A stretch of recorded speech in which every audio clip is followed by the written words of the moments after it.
জলে নেমে ছ্যাঁকা খেয়েছো কখনো? তো সবাই এই ভ্যাপসা গরমে কেমন আছো? তোমরা আগের ভিডিওতে দেখেছো যে আমরা গরমের হাত থেকে রেহাই পেতে চলে গিয়েছিলাম ওয়াটার পার্ক, কিন্তু ওখানে যাওয়ার পর আমাদের ধারণা ভুল হয়ে গেছে, কারণ আমরা জলে নামতেই পারছি না, এত গরম। জলে নামলে রীতিমতো ছ্যাঁকা লাগছে। আর এখানে দেখো আমার ভাইপো আর ভাগ্নে ফ্রি পয়সায় সবাইকে বডি শো দেখাচ্ছে, আর আমরাও শেডের তলায় বাধ্যগত নাচানাচি করছিলাম। একটু জল লাগতে না লাগতেই দেখো কিভাবে ট্যান পড়ে গেছে। আর জানো তো, আগের বার যখন ওয়াটার পার্কে এসেছিলাম তারিখটা ছিল জুনের 18 তারিখ, আর সেদিনকে হালকা ঝিরিঝিরি বৃষ্টি হচ্ছিল, খুব মজা করেছিলাম এসে। আর এবার যেহেতু আগে আগে এসেছি, এত গরম যে আমরা জলে সেইভাবে মজা করতেই পারিনি।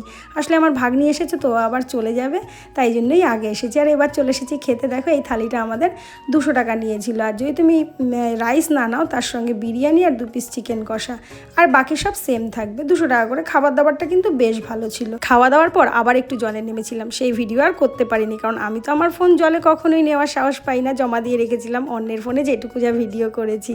আর এখন 3টে বেজে গেছে বলে আমরা রেডি হয়ে গেছি বাড়ি যাওয়ার জন্য। এখনও সূর্যের তেজ পড়েনি, দেখেছো? তার বাড়ি যাওয়ার সময় খুশিকেও নিয়ে নিলাম।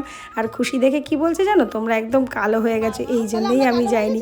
আচ্ছা সত্যি কতটা কালো হয়েছি তোমরা কমেন্ট করে জানিও। কিন্তু আজ এতটুকুই, আবার দেখা হচ্ছে নেক্সট ভিডিওতে। টাটা।